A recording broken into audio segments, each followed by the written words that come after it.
ලෝකෙ රටවල් ගණනාවක ප්‍රදේශ 200කට වැඩි ගණනක විකිනෙන වසරකට ඩොලර් බිලියන ගණනක ආදායමක් උපයන කොකාකෝලා සහ පෙප්සිකෝලා කියලා කියන්නේ ලෝක බීම වෙළඳපොලේ අති දැවැන්තයින් දෙන්නෙක්. හැබැයි මේ දැවැන්ත සමාගම් දෙකට ලංකාවේ ඇතුළතදී සම්පූර්ණයෙන් අයිති කරගන්න බැරි වුණු එක සුවිශේෂී දෙයක් තිබුණා. ඒ තමයි ලාංකිකයාගේ දිවට අතීත මතකයට සහ එදිනෙදා ජීවිතයට ඉතා තදින් බැඳුණු දේශීය රසය.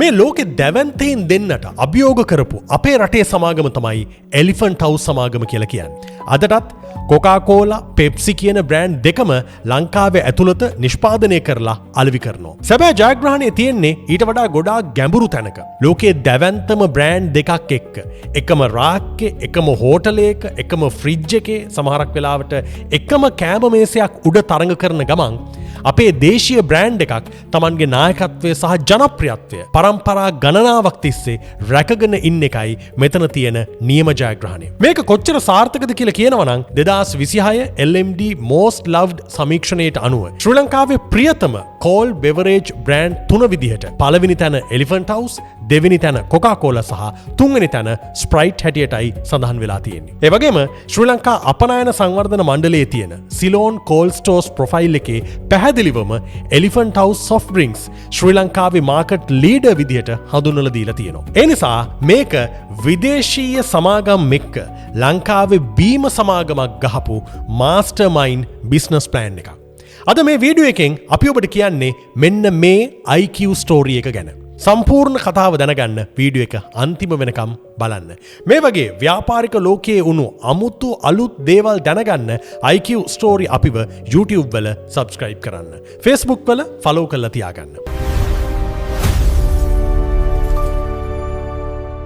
අපි කතාව පටන් ගමු. මේ අපූර්ව ජයග්‍රහණයේ පළවෙනි රහස සල්ලි කියලා හිතනවා නම් ඔබ වැරදි. මේ අපූර්ව ජයග්‍රහණයේ පළවෙනි රහස සල්ලි නෙමෙයි. ඒකට කියන්නේ කාලය. සිලෝන් කෝල්ඩ් ස්ටෝර් සමාගමේ අතීතය 1866 දී පිහිටවපු කොලම්බෝ අයිස් කම්පැනි දක්වාම දිව යනවා. හැබැයි 1866 දී එලිෆන්ට් හවුස් බීම බ්‍රෑන්ඩ් එකක් තිබුණා කියන එක නම් නිවැරදි නෑ. එලිෆන්ට් කියන ලකුණ සහිත aerated water වෙළඳපළට හඳුන්වලා දීලා තියෙන්නේ 1883 අවුරුද්දේදී. හැබැයි අද අපි බොන EGB එහෙම නැත්නම් එලිෆන්ට් ජින්ජර් බියර් වට්ටෝරුවේ ඉතිහාසය 1896 දක්වා ඉතිහාසයට යනවා කියලා සමාගමේ නිල වෙබ් අඩවියම සඳහන් කරලා තියෙනවා. ඊට පස්සේ 1941 දී මේ සමාගම සිලෝන් කෝල්ඩ් ස්ටෝර්ස් ලිමිටඩ් විදිහට නම වෙනස් කරගන්නවා. අද තියෙන තත්වයට පත්වෙමින් ඒ කියන්නේ 1991 දී එය ජෝන් කීල්ස් හෝල්ඩින් සමූහයේ යටතට පැමිණෙනවා. මේ අතරතුර කොකාකෝලා සමාගම ලංකාවට එන්නේ 1961 අවුරුද්දේදී. පියෝ බෙවරේජර්ස් සමාගම හරහා කොළඹ යූනියන් ප්ලේස් හි කර්මාන්ත ශාලාවක් ආරම්භ කරනවා. ඒ කියන්නේ මොකද්ද? කොකාකෝලා ලංකාවට එනකොටත් අපේ එලිෆන්ට් බීම ලකුණට අවුරුදු 78ක විතර විශාල ඉතිහාසයක් තිබුණා. EGB වට්ටෝරුව හොයාගෙනත් ඒ වෙද්දි අවුරුදු 65ක් ගත වෙලා තිබුණා කියලායි කියන්නේ. කොකාකෝලා ලංකාවට අරගෙන ආවේ ලෝක ප්‍රසිද්ධිය වුණාට ඒ වෙද්දි එලිෆන්ට් හවුස් ළඟ පරම්පරා ගණනාවක් තිස්සේ ගොඩනැගුණු හුරු පුරුදුකම ඉතා තදින්ම තිබුණා. මේ ගේම් එකේ දෙවෙනි රහස තමයි තරඟකරුවාගේ ක්‍රීඩාවම සෙල්ලම් නොකිරීම.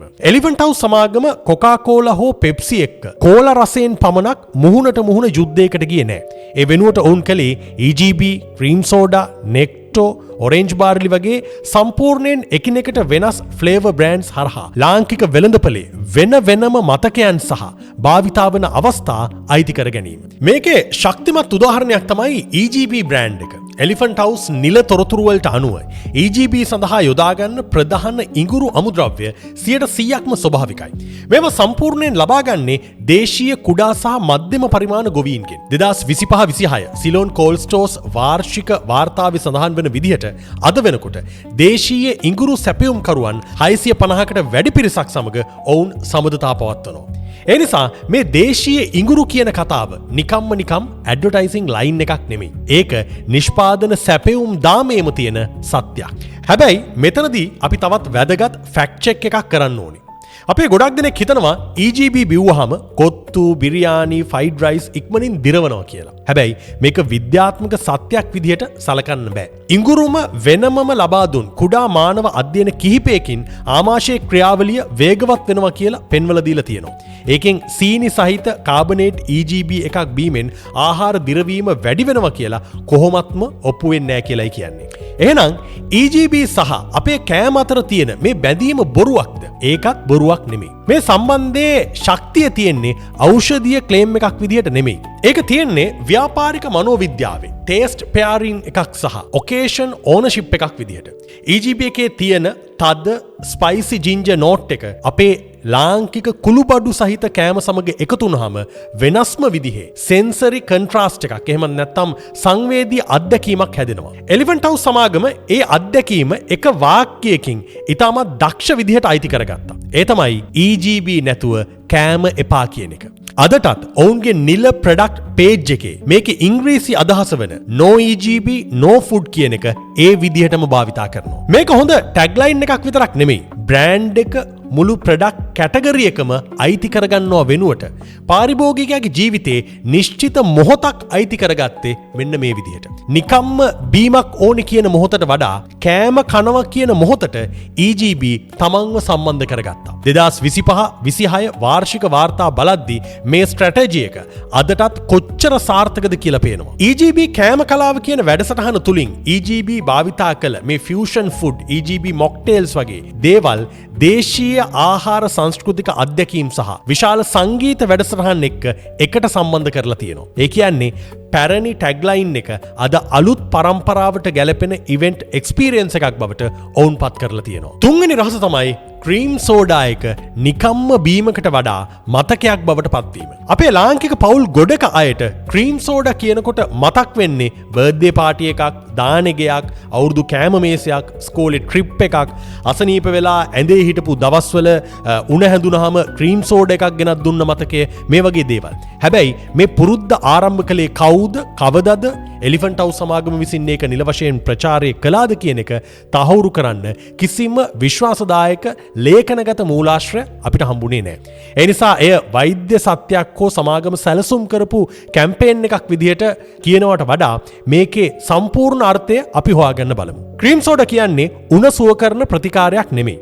උණ සහ විජලනය සඳහා සුදුසු දියර වර්ග සහ අවශ්‍ය වුණාම වෛද්‍ය උපදෙස් මත ලබා ගන්න දේවල් තියෙනවා. නමුත් ව්‍යාපාරික බ්‍රෑන්ඩින් පැත්තෙන් බලද්දී මේ පෞල් පුරුද්ද හරිම බලවත්. අසනීපුණු දරුවෙක්ට සාමාන්‍ය දවස්වල බොන්න නොලැබෙන විශේෂ බීමක් විදිහට ක්‍රීම් සෝඩා එකක් ගෙනත් දුන්නාම නම් ඒ දරුවගේ හිතේ මතකයක් හිටින්නේ ඒකේ රසය විතරක් නෙමෙයි. Taman ගැන සැලකිලිමත් වුණු අම්මා, තාත්තා නැත්නම් ආච්චි ඒ ලබා දුන්න ආදරයත් ඒ රසය සමග බැඳිලා තියෙනවා. ප්‍රොඩක්ට් එක නිකම් බීමක් නොවී කෙයා කම්ෆර්ට් සහ චයිල්ඩ්හුඩ් මෙමරි එකක් විදිහට හැඟීම් සමග බැඳෙනවා. මනෝවිද්‍යාවේ මේ ක්‍රියාවලියට කියන්නේ ප්‍රූස්ට් ඉෆෙක්ට් කියලා. ඒ කියන්නේ රසයක් හෝ සුවඳක් නිසා අතීතයේ තියෙන පුද්ගලික මතක සහ හැඟීම් හදිස්සියෙම අවදිවීම. පරීක්ෂණවලට අනුව මේ විදිහට රස සහ සුවඳින් අවදිවන නොස්ටැල්ජික් මෙමරීස් බොහෝ විට ඉතා පුද්ගලික, හුරුපුරුදු වගේම හැඟීම් බර වෙනවා. ගොඩක් අය මේ ව්‍යාපාරික උපාය මාර්ගය Blue Ocean ස්ට්‍රැටජි එකක් හැටියට හැඳින්නුවත් ඒක සම්පූර්ණයෙන් නිවැරදි නෑ.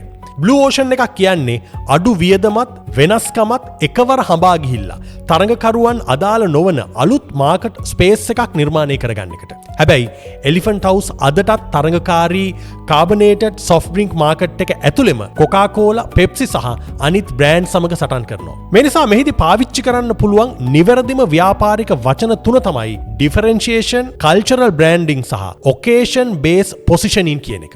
ඒ කියන්නේ වෙනස් රසක්, දේශීය අනන්‍යතාවයක් සහ නිශ්චිත භාවිත මොහොතක් නිර්මාණය කිරීම කියන එක. මේත් එක්කම ඔවුන්ට තිබෙන තවත් අමතක නොකළ යුතු ශක්තියක් තමයි බෙදා හැරීමේ ජාලය. එහෙම නැත්නම් ඩිස්ට්‍රිබියුෂන් එක. 2025-26 වාර්තාවලට අනුව සිලෝන් කෝල්ඩ් ස්ටෝර්ස් බෙදා හැරීමේ ජාලයට channel partnersලා 90000කට වැඩි ප්‍රමාණයක් ඇතුළත් වෙනවා. ලෝකේ තියෙන හොඳම රස හැදුවත් ඒක කඩේ ෂෙල්ෆ් එකේ නැත්නම් ඒ බ්‍රෑන්ඩ් එක කවදාවත් දිනන්නේ නැහැ. එලිෆන්ට් හවුස් අපේ සංස්කෘතියට පමණක් නෙමෙයි රට පුරා විහිදිලා තියෙන අලෙවි ජාලයටත් මුල් බැසගෙන තිබීම ඔවුන්ගේ තවත් විශාල ආරක්ෂක පවුරක් වෙලා තියෙනවා. ඉතින් අවසාන වශයෙන් එලිෆන්ට් හවුස් සමාගම කොකාකෝලා සහ පෙප්සි පරාද කළාද? බොක්සින් මැච් එකක වගේ එකම එක ජයග්‍රාහකයෙක් විතරක් තෝරගන්න යනවා නම් ඒ ප්‍රශ්නේ වැරදි. කොකාකෝලා සහ පෙප්සි අදටත් ලංකාවේ ඉන්න බලවත් තරඟකරුවන් දෙන්නේ.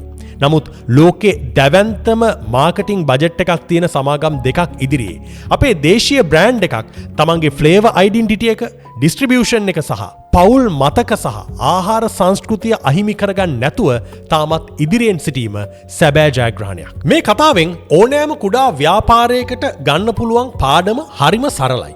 ලොකු සමාගමකට වඩා වැඩි සල්ලි ප්‍රමාණයක් ඔබට නැති වෙන්න පුළුවන්. හැබැයි ඔබේ පාරිභෝගිකයා කන්නේ මොනවද, සමරන්නේ කොහොමද, දරුවන්ට මතක තියෙන්නේ මොනවද, ප්‍රොඩක්ට් එක භාවිතා කරන්නේ මොන මොහොතේද කියලා ඔබ අනිත් අයට වඩා හොඳින් දන්නව නම් ඔබට ඔවුන්ගේ මනසේ වෙනත් කිසිවෙකුට පහසුවෙන් යන්න බැරි තැනක් හදාගන්න පුළුවන්. සල්ලි වලට රීච් එක මිලදී ගන්න පුළුවන්. ඇඩ්වර්ටයිසිං වලින් අවයානස් එක හදන්න පුළුවන්. ඩිස්කවුන්ට් එකක් දීලා වතාවක් පර්චස් කරවන්න පුළුවන්. හැබැයි පරම්පරා 3ක තියෙන මතකයක් එක රැයකින් සල්ලි වලට මිලදී ගන්න කවදාවත් කාටවත්ම බෑ. ඒ නිසා මීළඟ වතාවේදී ඔබ කෑම එකත් එක්ක EGB එකක් බොනකොට, එහෙම නැත්නම් උත්සවයකදී ක්‍රීම් සෝඩා එකක් බොනකොට මේ දේ මතක් කරගන්න. ඔබ දකින්නේ නිකන් සොෆ්ට් ඩ්‍රින්ක් එකක් විතරක් නෙමෙයි. නිෂ්පාදනයක් රසකින් පුරුද්දක් බවටත්, ඒ පුරුද්ද සංස්කෘතියක් බවටත් පත් කරලා අවසානයේ ඒ සංස්කෘතිය ව්‍යාපාරික ආරක්ෂක පවුරක් බවට පත් කරපු අවුරුදු 100කට වඩා පැරණි අති විශිෂ්ට බ්‍රෑන්ඩින් කතාවක්. ඔබට අසනීප වෙච්ච දවසක ක්‍රීම් සෝඩා එකක් ගෙනත් දුන්න මතකයක් තියෙනවද? එහෙම නැත්නම් මේක ගෙනත් දුන්නේ කවුද? එහෙම නැත්නම් EGB කියන්නේ ඔබටත් කෑමත් එක්කම මතක් වෙන බීමක්ද? මේ ගැන ඔබේ අදහසත් පහලින් කමෙන්ට් එකක් හැටියට ලියන්න.